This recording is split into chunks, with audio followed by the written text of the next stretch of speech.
y'all. How's everyone? Hope you guys are doing well. I hope this video has found you well. Today we're going to be talking about something a bit different. Today I have two very small purchases. Well, yeah, they're small purchases. They're more of some passion purchases, I like to call them. They're basically two perfumes, two fragrances that I have been pining for the better part of, I want to say, 5 to 6 months. These two fragrances are pretty well known. I think people know about them, and they came across my radar, I want to say, about 5 to 6 months ago, and they tend to be quite elusive, and that is the Xerjoff Italica. And the second fragrance I'm referring to is a reformulation. It has been reformulated multiple times, which is the Attic. So I was able to make some conservative purchases of both items. One is a decant, and the other is actually a 20 ml size from the actual fragrance house.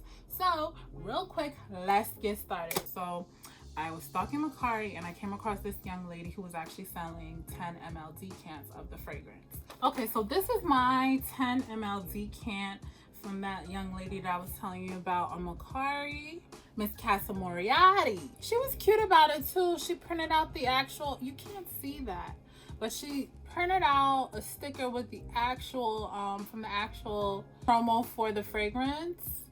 So I thought that was a nice touch. She didn't have to do that. She could have just sent a raggedy bottle. So I thought that counts.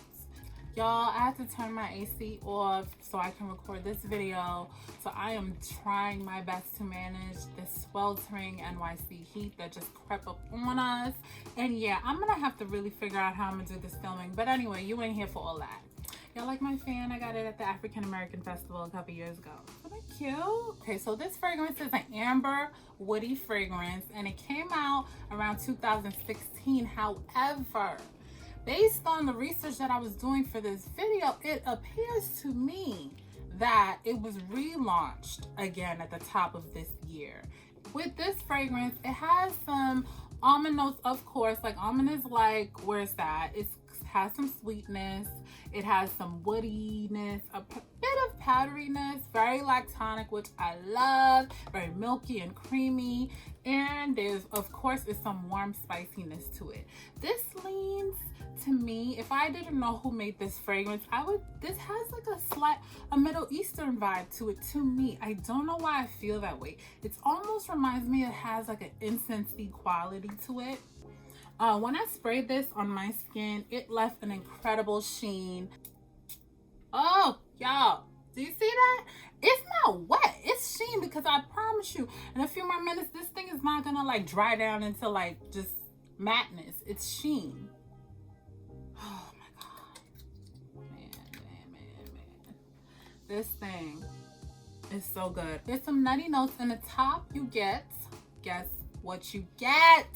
You get almond, you get milk, you get saffron, y'all, in the top of this fragrance. It's just a gourmand lover's dream. And like, to me, this is a gourmand. It is, but it's not the typical gourmand where it's like heavy on like just so much decadence and too cloyingly sweet. It's not that at all. It's sweet, yes, but it's sweet with a purpose, honey. It is like, it's not giving you more than you need. It's just like, you get the almond notes, you get the milk notes, you get the saffron. The saffron just creates that like clean mineral element to me. I don't know how to explain it. If you've ever cooked with saffron, you will understand what I'm trying to explain. It's kind of an earthiness that you get from the saffron, but not like dirt or patchouli or anything like that. It's just very clean, minerally crisp earthiness, right? That just adds some body and density to the fragrance. In the middle, and this is where it's the gourmand.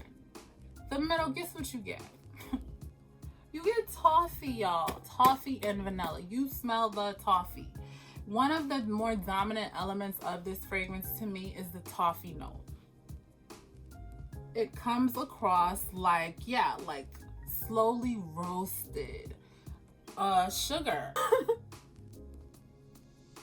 Yeah, there's a toffee nuttiness to this fragrance. It's just, oh my God. And it's not juvenile at all. This is the most mature version of a almond cookie scent I think that you can get.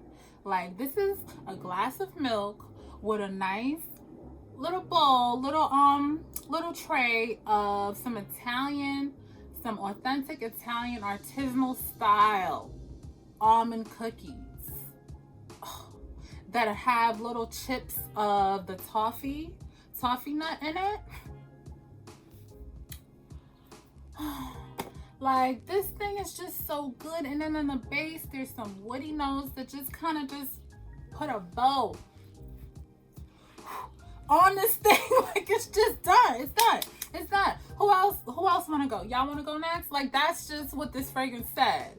You know, whoever's up next, good luck. Like, that's what this fragrance said. When it comes to a gourmand that is for a more mature individual who's not trying to smell like, you know, like a cookie factory. You want to smell just sophisticated. I believe the inspiration for this fragrance was an Italian panettone, which is a dessert. I believe it's like a bread, like a sweet bread. And to me, I get elements of what they were trying to convey. If that's what inspired this fragrance, I 100% understand what it is that they were trying to execute. They did it like that. Yes, they did. In the base, we have sandalwood, cedar, and musk. So the sandalwood and the cedar, oh my God. And then you put the musk in there, like, y'all ain't have to do all that. Like, perhaps you did, and that's why I love it so much. The sandalwood is creaming up everything because it's like cream. There are cream notes on the top and the base of this fragrance. You have the sandalwood, which will give you some creamy elements. It can be slightly overpowering for certain people, but to me, I love it. And then you have the milk at the top. So it's a sandwich of cream. It's a cream sandwich. It's so creamy and lactonic and just gets me where I need to go. Now, this fragrance is funny. When I first heard about it, I did something that you really should not do when it comes to fragrances that you have not smelled before, and that is purchase a dupe. A dupe or a replica of a fragrance. Like, you don't even know if they duplicated correctly because you have not smelled the original. I was fiending so badly because I just felt like this fragrance was gonna be a good fit for Ebony. And this is Dupe Fragrances Italiano. Now, this is considered a dupe for the Italia, and it's a good dupe. I'm gonna spray that on a blotter. I have one here. Let this hang out for a sec. Yeah, it's very close, very close. But what I will say in the Dupe Fragrances version, there's a fruity element to it. It comes about in a fruity way. I don't think it's like fruit, but it comes about, it's reminiscent of fruit that is a bit too strong for me. And that's why I kind of wasn't feeling it when I first got it. And that's why I believe so strongly that you really should smell the original fragrance and then kind of work your way to see if the dupe is really giving you what it needs to give you. Yeah, they smell similar. If I had to categorize it, I would say they're about 85%, maybe 90%. But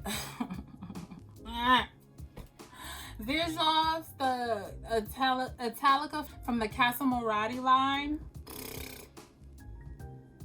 Yeah, the extract is nice. So if you can't get your hands on Italica and you've smelled it. Yeah, if you can't get your hands on Italica and you have already smelled it, you know what it's supposed to smell like. I think the Dupe Fragrances will be a good alternative. This is if you can't get it at all and you absolutely are dying for it.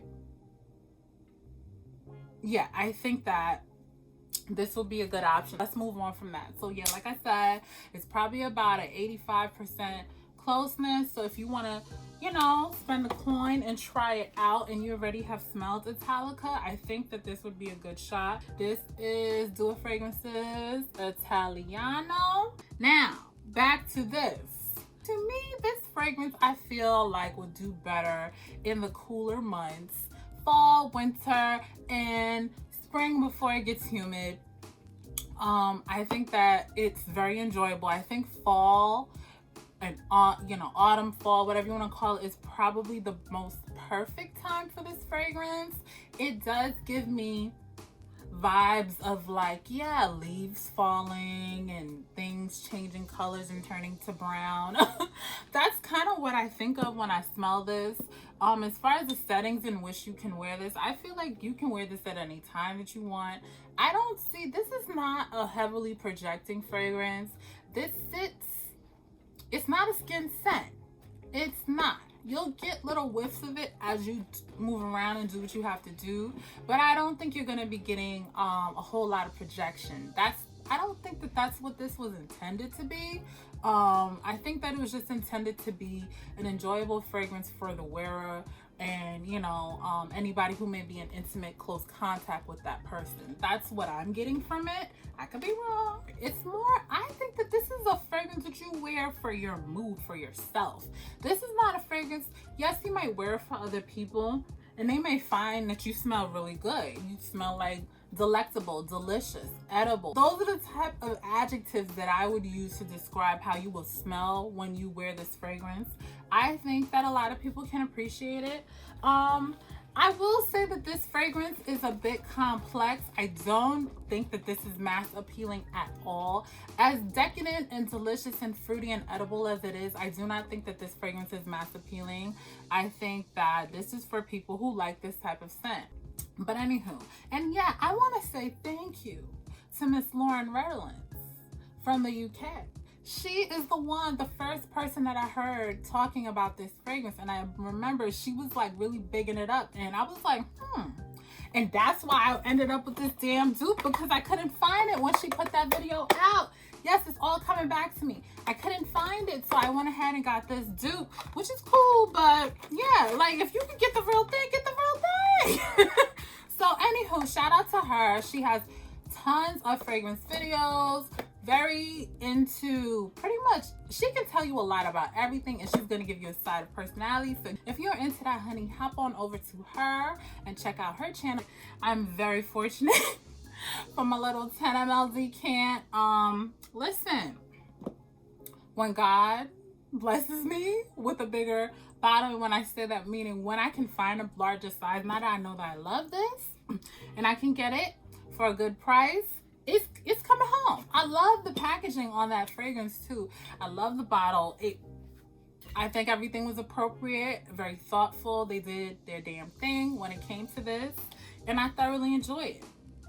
Real quick, editing Ebb here. I hope you guys enjoyed my review of Xerjoff's Italica. I didn't want to make this video too long, so the second passion purchase, which will be the Dior fragrances, will be in part 2 of this series, and that should be coming up next. You should see it in your suggested videos. I will be uploading them at the same time, so I hope you enjoy it.